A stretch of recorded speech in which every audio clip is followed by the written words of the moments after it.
Subscribe now and press the bell icon. Never miss an update.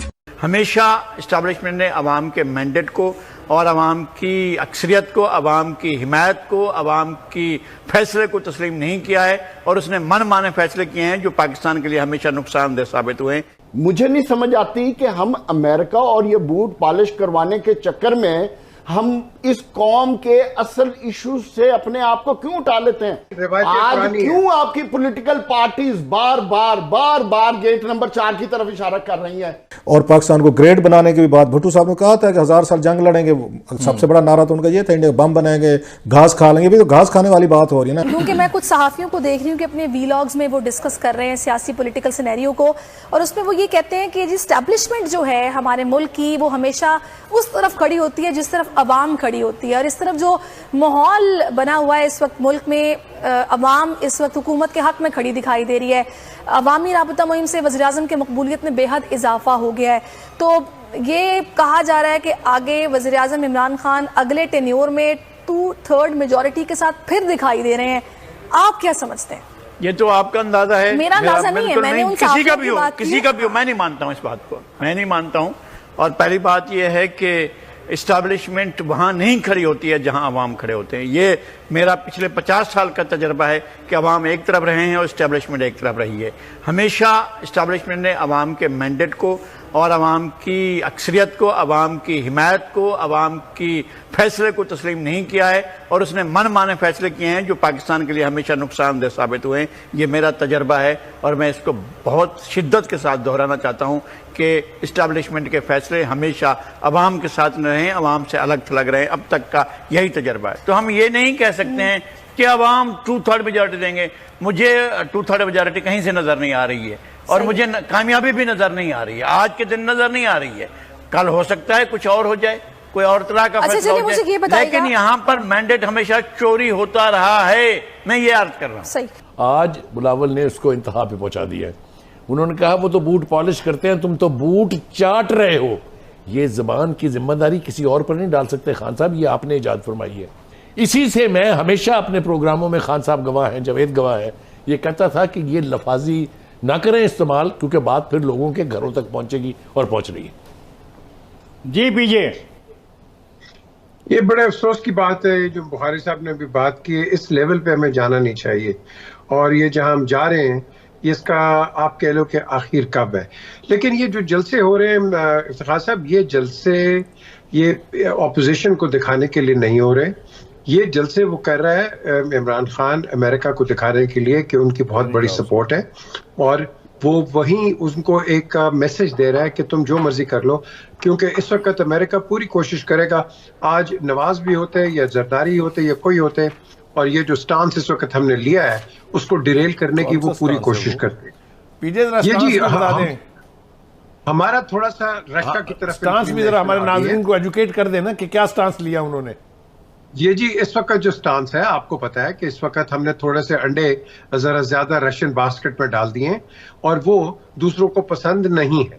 हमने जो उन्होंने पहले कहा था कि भाई हम ओपन डोर और बिल्कुल न्यूट्रल पॉलिसी रखेंगे, आई थिंक वो हमें करनी चाहिए। बिकॉज यहाँ हमने यूरोपियन यूनियन को भी क्रिटिसाइज किया है, अमेरिकन को भी किया है और ऑफ कोर्स जो ये भी प्लीज बता दें किसने किया ये जी हमारी इस वक्त हमारे वजीर आजम ने किया। देखें जो फैक्ट्स है, जरा क्वालिफाई हो जाता है ना स्टेटमेंट ये बताने से कि किसने किया। मुझे पता है आप इमरान सेंट्रिक हैं, लेकिन मैं बात कर रहा हूँ एक बड़े एक पर्सपेक्टिव के साथ।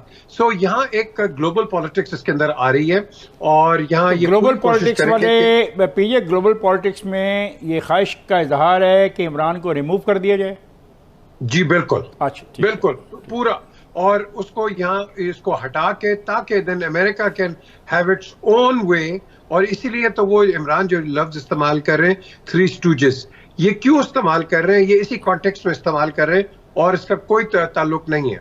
अब यहाँ जो बात आती है कि इसको आप नेगेट किस तरह करेंगे, नेगेट आप उसी वक्त करेंगे आफ्टर, जिस तरह भी जावेद ने शुरू में कहा है ना, एक दफा नो कॉन्फिडेंस हो जाएगी ना, आपके सामने एक पिक्चर बड़ी क्लियर हो जाएगी।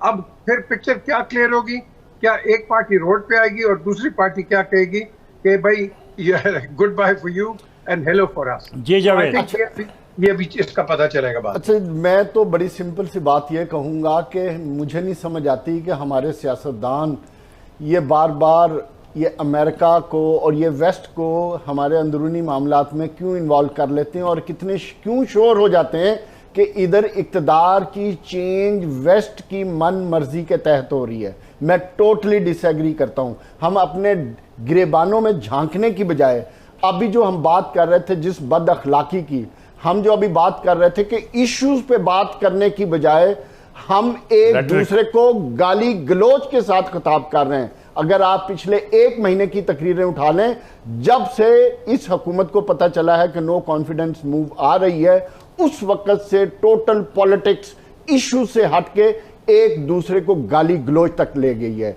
कोई कहता है कि बूट पॉलिश की बात कर रहा है और बूट पॉलिश पे ही खत्म कर रहे हैं। मुझे नहीं समझ आती कि हम अमेरिका और ये बूट पॉलिश करवाने के चक्कर में हम इस कौम के असल इश्यूज से अपने आप को क्यों उठा लेते हैं। हम अपनी गलतियों, कोताहियों, नाकामी, अपनी फेलियर्स, अपनी बैड गवर्नेंस और अपनी नाअहलियों को क्यों कवर दे रहे हैं कि हमें अमेरिका निकालना चाह रहा है। उसकी वजह यह है कि 3 साल जब पीछे आपने काम नहीं किया, जब आपने काम नहीं किया, तो जब आपके खिलाफ नो कॉन्फिडेंस मूव आई तो आप अपने आप को री इन्वेंट कर रहे हैं। आप इमरान खान 2.0 बनते जा रहे हैं। आपको यकीन हो गया कि आप आज नो कॉन्फिडेंस मूव में फेल हो रहे, नहीं जीत सकेंगे, आपका इक़्तिदार जा रहा है, तो आपने फिर फैसला किया कि मैं एक पॉपुलर स्लोगन बनाता हूं मजहब की आड़ में। और वो पॉपुलर स्लोगन क्या था? Absolutely not.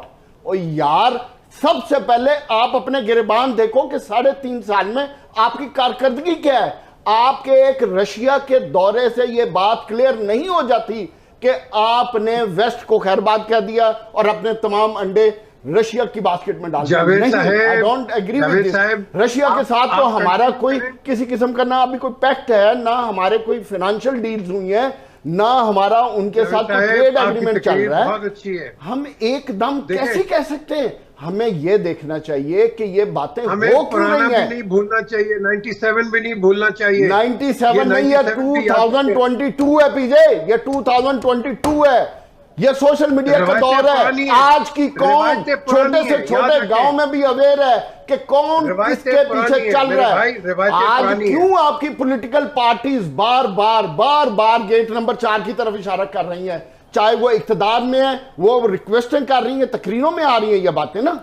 मैं खुद तो नहीं कर रहा, और जो बाहर बैठे हैं वो न्यूट्रलिटी की बात कर रहे हैं, और जो इधर बैठे हैं तीसरा फरीक है वो सोच रहा है कि मुझे इशारा कम मिलेगा। और यार, आप अपनी पॉलिटिक्स इश्यूज पे करो, ना कि गाली गलौज पे करो।